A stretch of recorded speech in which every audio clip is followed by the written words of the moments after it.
Ako si Maria at ito ang aking kwento.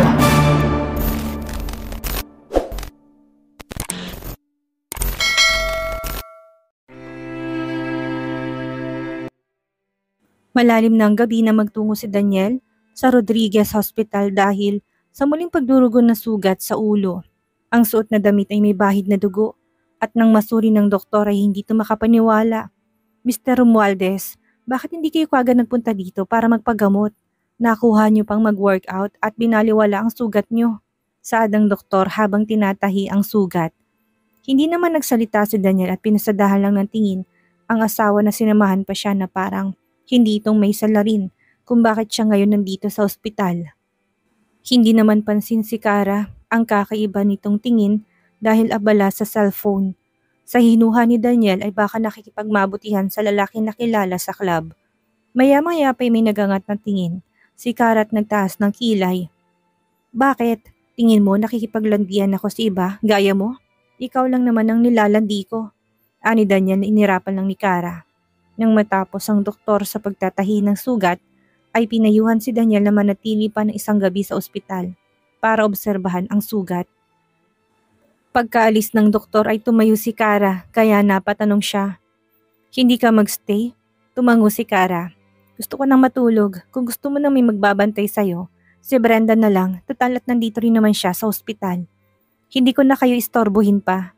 Napatiimbagang si Daniel. I should give you an award, the most considerate wife. Sarkastik at malamig niyang tugon. Napaismid naman si Kara tila natuwa pa. Thanks, hindi ko maiwasang maging supportive. Both of you are meant for each other. Pero bilang asawa sa papel, kailangan ko pa rin magpakita sa public, hindi ba? Para hindi ka naman magmukhang kawawa. Matapos ay lumapit ng bahagyang dumukwang at bumulong. Kaya wag na nating pagtalunan ng ganitong bagay dahil nakakapagod. Walang sense. Kahit sino pang mali sa ating dalawa, hindi na mahalaga. It's all in the past. Huwag na tayong magsayang ng oras para sa isa't isa. Move on. Umayos ng tayo si Kara at pinakatitigan ng mukha nito. Yung shares ng kumpanya na ibinigay mo, ibabalik ko rin yun after na makalabas ni Kuya sa kulungan. Pagkatapos ay magkanya-kanya na tayo. Ang gandang offer mula sa akin, right? Para naman hindi unfair kay Brenda na ginagawa lang siyang kabit. Magpakasal kayo pagkatapos nating mag-divorce. Fulfill her dreams to become your wife. Matapos yung sabihin ni tinitigan to sa mata nang walang kabuhay-buhay. No love or hate. Kumibot ang isang mata ni Daniel at ilang sandali pa'y nagsalita. How about your dreams, Kara? Her dream? Sa halip na sumagot ay tumalikod na lamang si Kara at tuluyang lumabas ng pinto kung saan ay nagkasalubong sila ni Brenda. Naka-wheelchair. Halatang pamumutla at hinihingal pa dahil nagmamadali matapos malaman ang nangyari kay Daniel. Sandali silang nagkatitigan, ngunit hindi na nagkomento pa si Kara. Para sa kanya hiwalay na silang dalawa ni Daniel because the relationship between three people, the one who's not love is the outsider. Masakit mang tanggapin pero yun ang totoo. Si Kara na rin ang unang umiwas at tahimik na umalis habang iniisip ang tanong kanina ni Daniel about her dreams.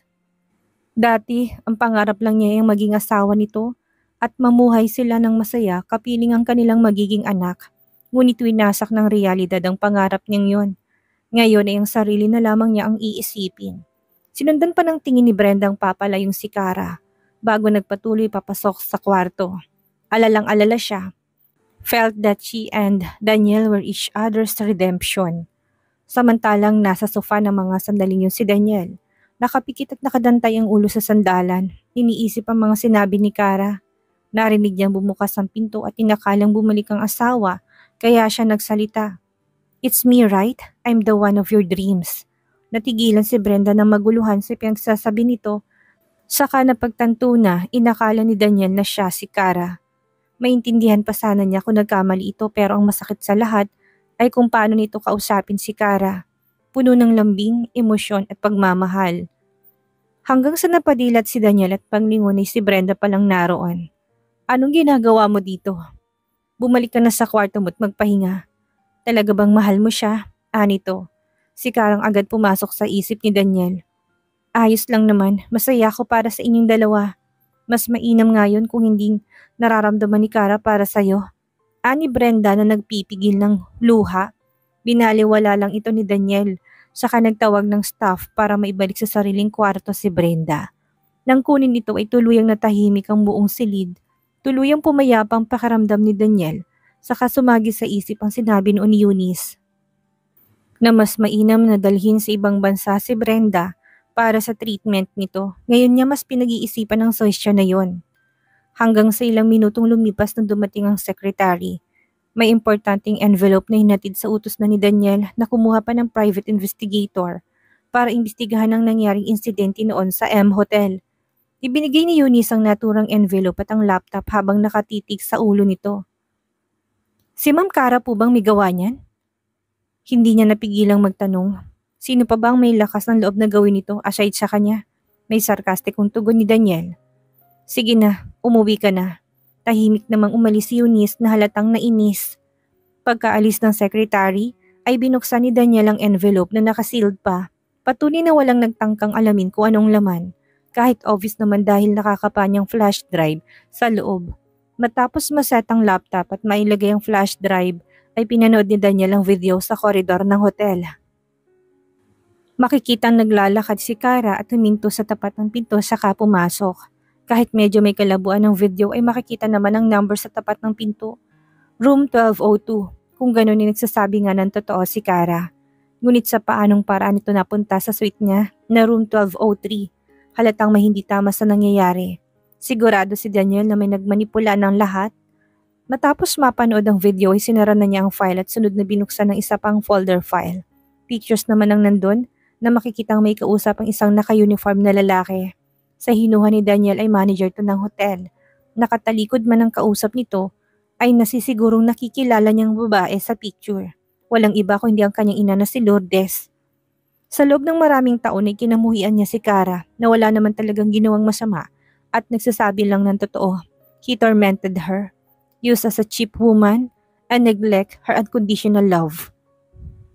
Namutla siya na mapagtanto ang lahat, ngayon ay huli ng lahat. Hindi na niya may babalik ang masasakit na salita at pahirap na pinaranas kay Cara. Inosenteng asawa sa umpisa pa lamang. She should have a perfect happy life kung hindi sila nagpakasal. Saka lang niya napagtanto na kung nakilala lang niya sa ibang paraan si Cara, ay baka nagustuhan niya na to. Mali, sigurado siyang mamahalin niya si Cara. Ilang katok sa pintong nagpabalik kay Daniel sa kasalukuyan. Maya-maya pa'y pumasok ang hindi inaasahang bisita. Ngunit pinakagusto niyang harapin ngayong gabi, ang inang si Lourdes. Kahit gabi-gabi na'y sumasadya talaga ito sa ospital matapos mabalitaan ang nangyari sa anak. Sa hinuha ni Daniel ay hindi ito nag-aalala sa kanya. Bagkus ay gusto lamang ipangalandakan sa ibang tao ang ayos at postura. Mamahaling damit, alahas at branded bag. Naka-on pa rin ang laptop ng mga sandaling iyon at makikita ang picture. Kaya nang sumilip si Lourdes para tignan kung anong pinapanood ng anak, ay bahagya siyang nabigla. Ilang beses siyang napalunok ng laway sa kasinabihan ng kasamang assistant na maghintay sa labas. Pagkaalis ay mabilis na nilak ni Lourdes ang pinto. Matapos ay humarap kay Daniel na parang walang nangyari. Naroon pa rin ang pagiging sopistikada kahit nakaramdam na ng kaba.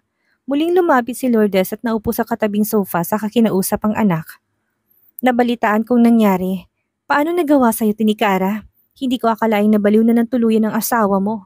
Para saktan ka ng ganito, nakakadismaya. Hindi ko mapapalampas ang ginawa niya itong sayo. Kahit madilim ng tingin pinupukol ni Daniel ay nagpatuloy pa rin si Lourdes sa pagsasalita. Hindi ko akalaing pinaimbestigahan mo palang nangyari noon. Ano naman ngayon kung nalaman mo ng katotohanan? Sasabihin mo ba kay Cara? Kasi nagigilty ka? Napatiimbagang si Daniel at iniharap sa ina ang laptop para makita nito ang ginawang pagkakamali noon. Kahit na anong gawin mo ay wala nang magbabago, Daniel. Ang dapat mong gawin ay pagsabihan siya sa ginawa niyang mali sa'yo. Parte na siya ng pamilya Romualdez at nakakahiya sa iba kapag nalaman ng nangyayaring insidente. Dinudungisan niyang reputasyon ng pamilya natin. Tumitig si Daniel at nang makitang wala man lang pagsisisi sa nagawang pagkakamaling inay malamig niyang sinabi ang, sino bang nagdala sa kanya sa pamilyang ito? Hindi ba ikaw? Dahil natakot kang baka pakasalan ko si Brenda, kaya gumawa ka ng paraan para makasal kami ni Cara? Bakit, Mommy? Anong nagawa niyang mali? Sa halip na mag-guilty ay napaismid lang si Lourdes. Nothing, gusto ko lang siya para sa pamilya natin. Magandang family background.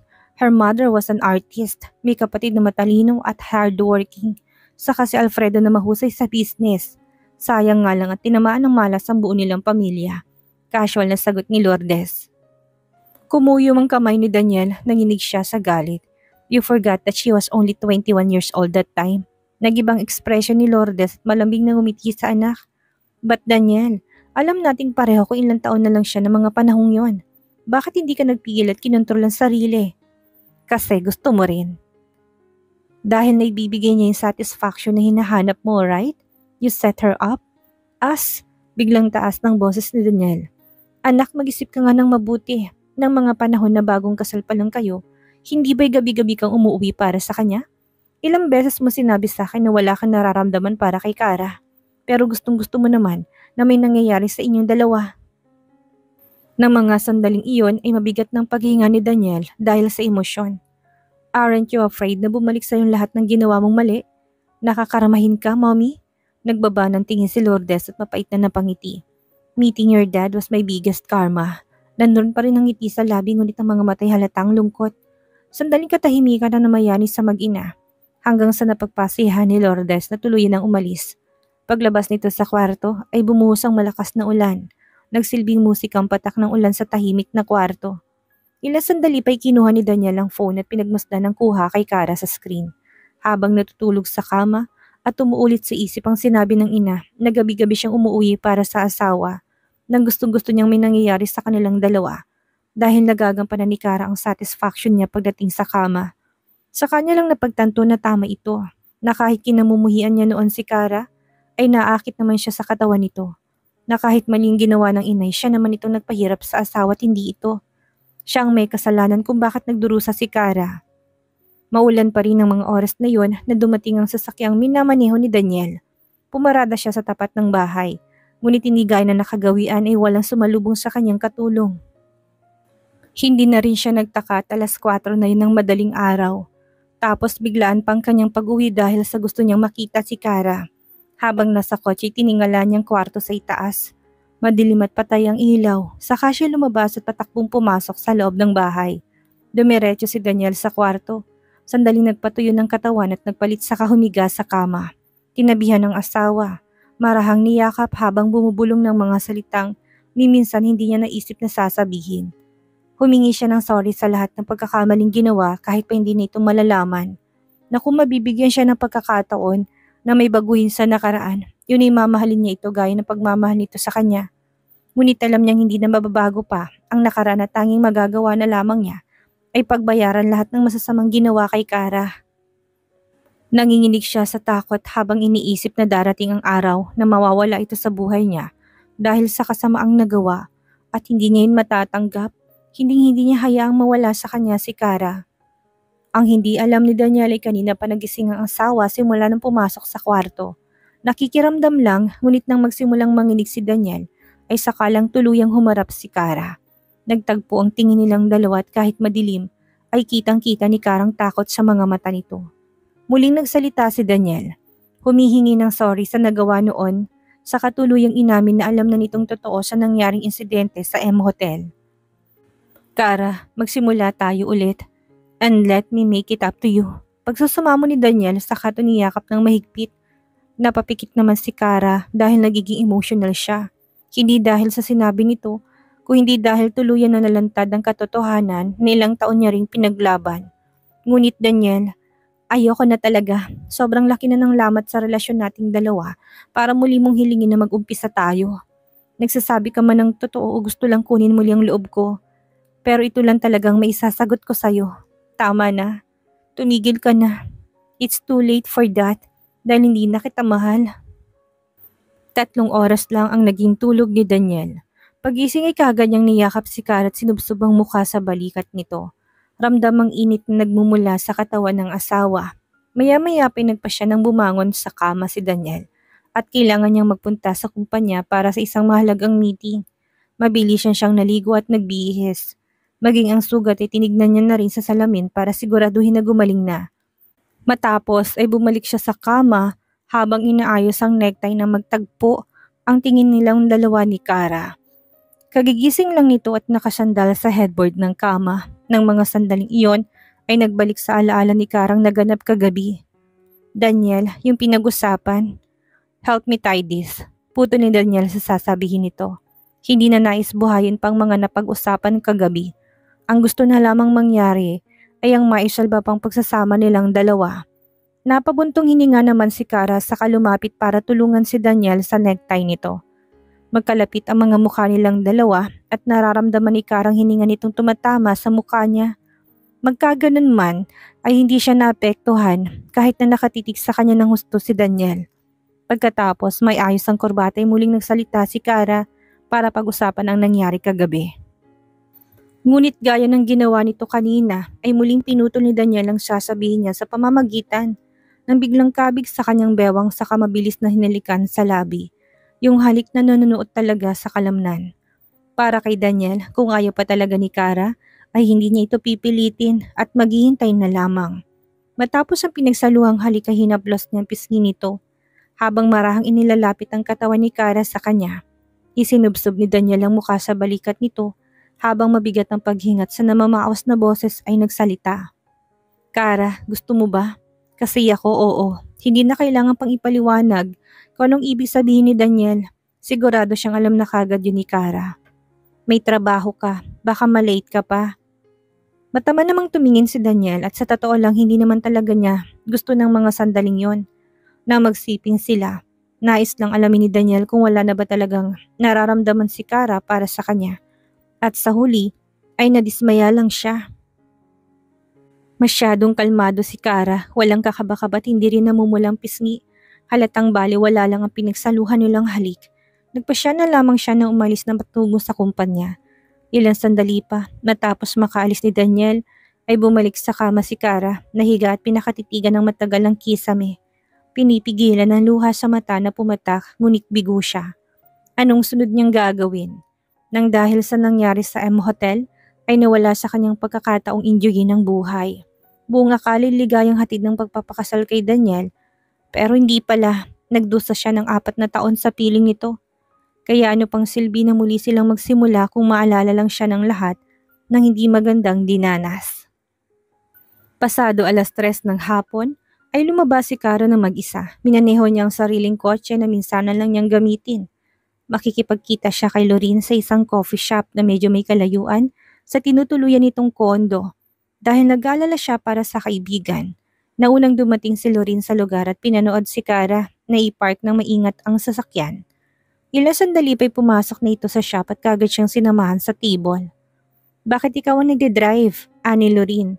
Naupo naman si Kara at tipid ng ngumiti sa kaibigan. Gusto ko lang mag-drive, kailangan ko masanay. Nang sabihin niya ni Kara, isa lang ang pumasok sa isip ni Lorin. Don't tell me pinaplano mong makipag-divorce. Hindi ba't nagbago na si Daniel para na siyang asong sumunod ng sunod sa'yo? Hindi man nais pag-usapan ni Kara ang sariling problema at sa halip ay nagtanong. Ikaw, kamusta na kay ni Ryan? Anong plano mo ngayon? Sunod-sunod niyang tanong. Nagbagong biglang ekspresyon ni Lorin, halatang nailang. Pinaglaruan pa ngang buhok sa kabahagyang iniwasan ng tanong. Siyempre wala, hindi naman kami seryoso sa isa't isa. Hindi nagkomento si Kara dahil kilala niyang kaibigan, hindi ito marunong maglihim. Hanggang sa tuluyan na ngang umamin si Lorin. Pinatanggal niya yung mga upcoming projects ko. Anong gagawin ko nito? Mamumulubi na ako sa susunod, wala pa naman akong naipon. Reklamo niya. Dahil siya at si Ryan ay may pinirmahang kontratang isponsoran siya ng mga modeling projects. Napatitig naman si Kara, gaya ng sinabi kilala niyang kaibigan. Mukha man itong hindi apektado sa relasyong meron kay Ryan, ay nasisiguro niyang may nararamdaman to para sa binata. Kaya inabot niyang kamay nito at naglabas ng tseke mula sa handbag na nagkakahalaga ng 20 million. Nabigla si Lorin nang makitang halaga sa tseke. Alam niya hindi basta-basta makakakuha si Kara ng ganong kalaking halaga mula sa pera ni Daniel kaya duda niya ay mula pa to sa bahay na naibenta. Kaya paano niya ito matatanggap? No, hindi talaga. Ngunit mahigpit ang hawak ni Kara sa kamay ng kaibigan. I will support you. May pera na ako ngayon kaya hiwalayan mo na si Ryan. Tumira ka sa ibang lugar or abroad. Ayos lang, magsimula ka ulit. Nanuyot ang lalamunan ni Lorin sa kanagangat ng tingin sa kaibigan. Tulad pa rin ng dati si Kara, mabait at malalahanin. At kahit hindi man aminin ay nagustuhan niya na rin si Ryan na dati hindi naman niya pinapansin. Alam niyang attracted lang ang binata sa kanya nang minsan may nangyari sa kanilang dalawa. Bukod doon ay tutol ang pamilya ni Ryan sa kanya kaya nga pinapares to sa ibang babaeng mula sa mayaman at respetadong pamilya. Kaya anong laban niya? Oo, matapang siya pero wala siyang sapat na lakas para umalis. Kapag sinunod niyang nais ni Kara, paano na to? Na naghihirap din sa problema. Kahit visit maraming tao sa coffee shop ay hindi na napigilan pa ni Loreen na maiyak. Agad namang tumayo si Kara para yakapin ng kaibigan. Huwag ka nang umiyak. Tanggapin mo na lang binibigay ko at kahit ano pang maging desisyon mo isusuportahan ko. Ganun lang sila ng ilang minuto hanggang sa napagpasyahan na nilang umalis. Sakay ng sports car na una si Loreen na umalis dahil ang binigay ni Kara na tseke. Habang nagmamaneho ay tinawagan niya si Ryan. Break na tayo. I'll give you 10 million na sa termination fee. Adios. Samantalang sa kabilang linya natigilan si Ryan. Are you breaking up with me? Fine then, huwag na tayo magkita kahit kailan. Sa'yo ng pera mo at pakikuha ng mga tauhan mo dito. Sa kabinaba ang tawag. Matapos ay napaisip kung saan naman nakakuha ng pera si Loreen. Kung ang paalam lang nito kanina ay makikipagkita sa kaibigan. Maaari kayang may kinalaman si Kara? Ipinidig niyang ulo at hindi na masyado pang nag-isip. Hindi niya kailangan ng pera ni Loreen dahil meron siya ng halagang sinasabi nito.